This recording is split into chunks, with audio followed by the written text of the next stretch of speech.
Hi everybody. Well, what I'm going to do, I might clear my throat, is a video on how to dress for extreme cold. Okay. Now I learned to do this a very long time ago, and I've been in some pretty extreme temperatures, and it does work. But there's the basics you have to know, and then you have to know how to use them. There's the basic tools. Okay. Now, when you're dressing for extreme cold, you start, I'm not going to go down to my skin here, but you start with a long john shirt, undershirt, and you're all familiar with these shirts, you know, the ones I'm talking about, right? And it should be able to button right up to the collar, or it could have a crew neck going right up to your, you know what I'm saying. Now, with these, you also have your long johns, okay? I have the long johns on. You want me to drop my pants to show you? No, No. I don't think so.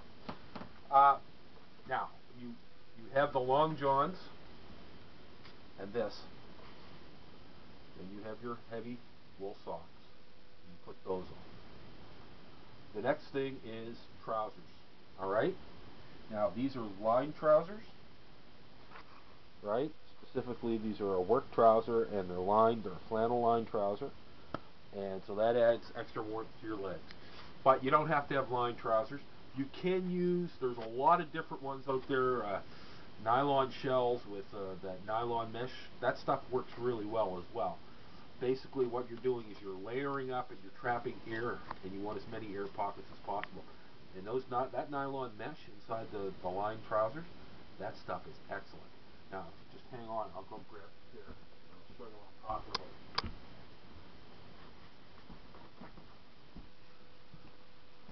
Oh, King Checkers. So anyway, these are excellent as well. As you see, these are nylon. They have that nylon mesh, and these are pretty well windproof as well. So anyway, once you have your trousers on, then your shirt should be a flannel shirt. I don't have one on today because I don't want to roast, but your basic flannel shirt. Okay. I mean, we're all familiar with flannel shirts, the checkered shirts, the hunter's shirt, as they're called. All right, and then a sweater. Okay. Now, I like Polar Fleece. I find it works really well. I find this is a nice warm sweater. It traps a lot of air. I have various other ones. I also have wool sweaters that'll go right up. But you want one that you can zip right up to the top. Okay? Next thing is wind pants. Now, wind pants, these are the military style, right? These are windproof. They're nylon. They're windproof. They're just one layer, and their purpose is to stop the wind, and these do work. Now, as an alternative to these, you can also use, I bought these at Walmart for 20 bucks, and they're flannel lined. So you can, it adds even more. These are snowmobile pants. They have a drawstring, elasticized here, right? These work excellent. Nylon odor, heavy nylon odor, stops the wind. Okay? Next is your scarf. This is a military scarf. Notice it's quite big, and it's the same material as your long johns. Alright? And again, this is to keep the warmth in. You also have a toque, or a watch cap, depending on where you're from. Canadians it's toque, Americans it's a watch cap. Alright? You can also use a balaclava, which is the one that just has the eyes. And finally, the parka.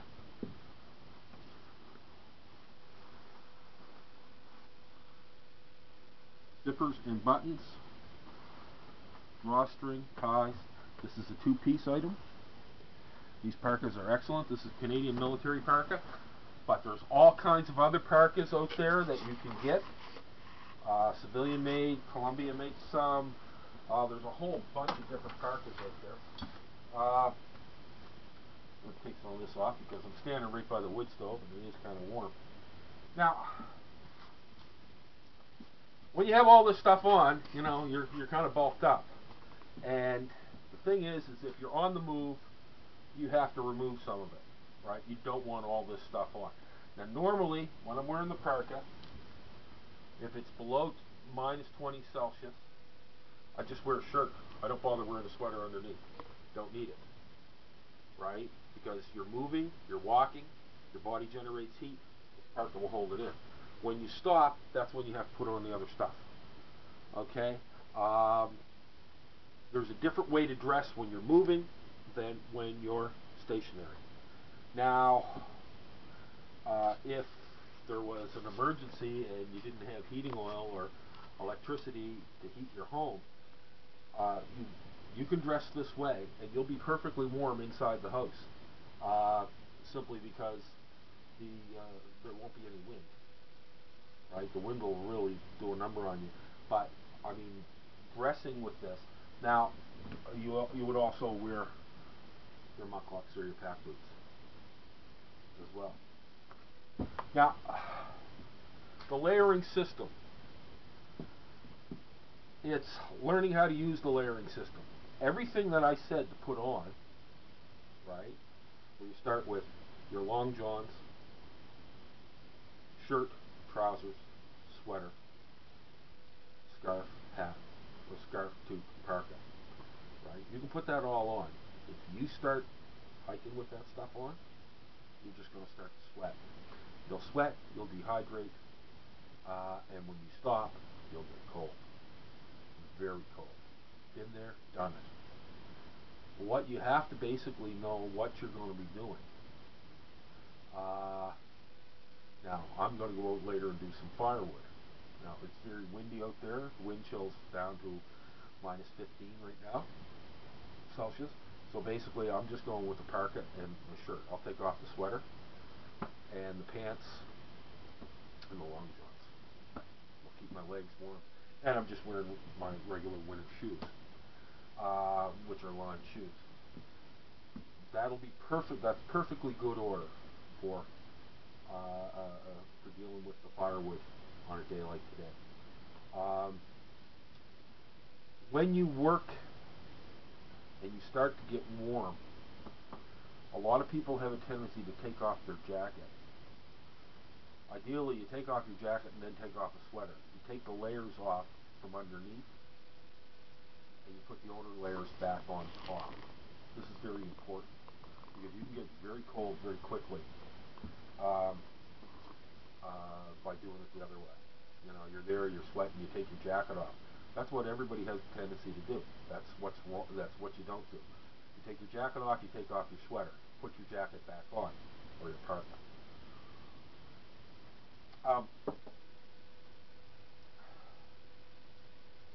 This is the system the Canadian military uses, right? Some of the gear I have here is Canadian military.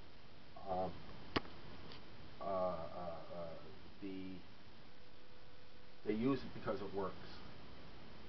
Canadian military operates in extreme conditions, right? Canada is a mild country in the summertime down south.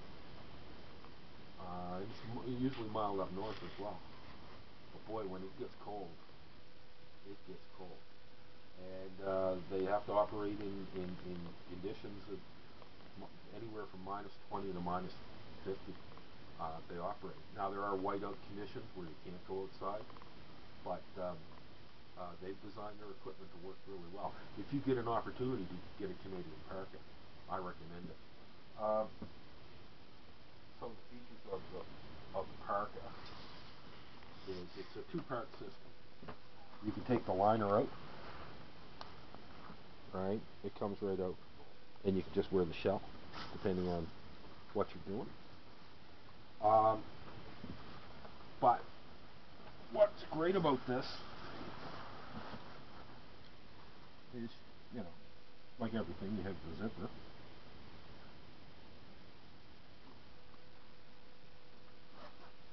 Right? You have a tie in the center, right? So you can tie it off here and trap the heat in the upper part of the body. You have a tie on the bottom. It buttons, the sleeves button to close off. It has wind cuffs, two very large pockets and two smaller pockets here. But the feature that I like the best is the hood. Oh yeah, you also have your inner collar to lock the heat in here. But this hood has a wire in it, so no matter how bad things are, you can close up and you can actually enclose the hood in so that you basically just got the view. And I'm going to tell you, when the wind's blowing in extreme cold conditions, and you're done up like this, right, you're in pretty good shape. You have your scarf on, and you know, you can stand a 2-hour sentry duty in minus 35, right? It's no fun, but you can do it, right? The park and the hood can come off, right? There was always some guy who would forget his hood. He'd have his parka but no hood, right? Always some guy like that. You have to scrounge for a hood for him. I added the fur to it. It's fake fur, and that's just it traps more heat in.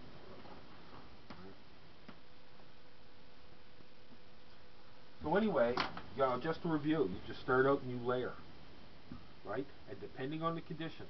Now, I have, you know, like the parka is specialized, the scarf I have, the wind pants I have, the mucklucks are all specialized. Now the thing about that is that you know, I was fortunate to be able to pick this stuff up here. The You know, most people don't have access to this, but you do have clothes at home.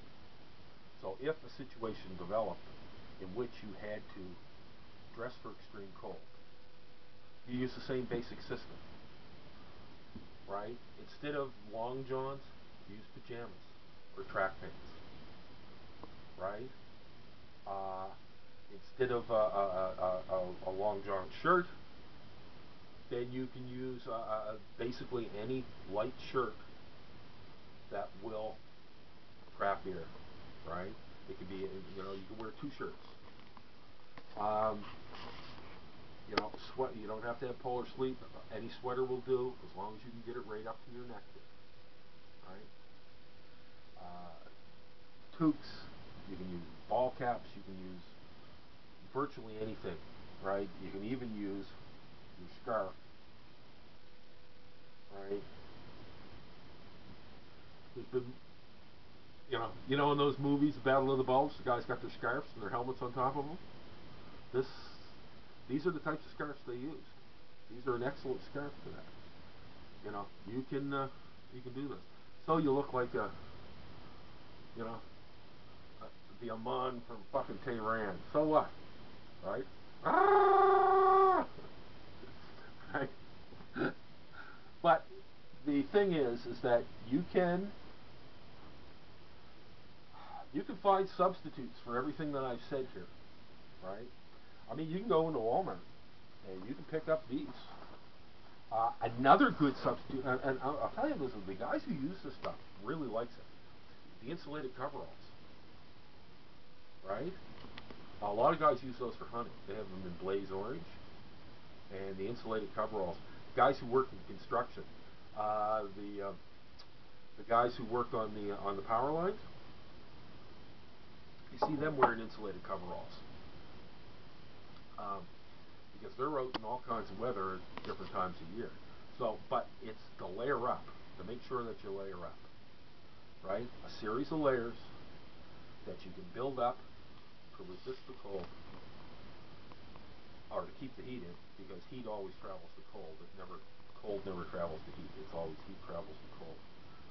And so you build up the different layers. And like I said, if in my video, Iran war and $300 oil. We may be in a serious situation, right? Where dressing like this inside the house becomes a very good substitute. So, just try it, right? And of course, if you live in an area where it never gets colder than say 10 degrees below 0 Celsius or 20 degrees below 20 degrees or 20 degrees above Fahrenheit. If you get into that situation, if you're in areas like that, you have to modify this, right? And if you're further north, if you're in I'm on the East Coast here, and our weathers are not as cold as Ontario, Michigan, or Wisconsin, these places, right? And so you don't have to, I don't have to dress to the same degree as if I was, say, in North Dakota. I mean, they get down to -40 out there. So just look at this, consider it, consider layering up. Just because a pair of pants is lined doesn't mean that's all you need, right? Long johns, a regular pair of trousers, and these, man, your legs will never be cold. Your bum will never be cold, right? And it goes with everything I've said here. You just layer up, but also remember, if you're going to be working out in the cold, don't layer up as much. And if you have to take something off from underneath. Put your odors back on. So anyway, I hope this has been informative. Till the next time.